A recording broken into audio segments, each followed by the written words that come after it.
Redditors, what started off as a small lie but then snowballed into this is my life now. I was a new graduate student freshly arrived in the US and very poor, and I couldn't afford a laptop.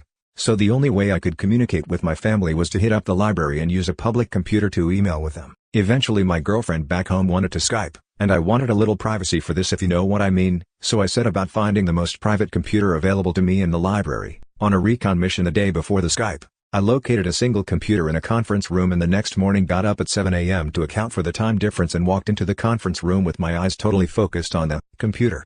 I'd actually walked most of the way and before I realized there was a group of people around the conference table having a ridiculously early morning meeting. The guy at the head of the table, apparently thinking I'd showed up for the meeting and that I was heading towards him, handed me a paper that said agenda and said he was so glad a graduate student had shown up, then launched into the most incomprehensible talk about electrodes and chemistry. Meanwhile I know my girlfriend is sitting halfway around the world thinking we're going to fun time Skype and I'm blowing her off and I'm feeling desperate.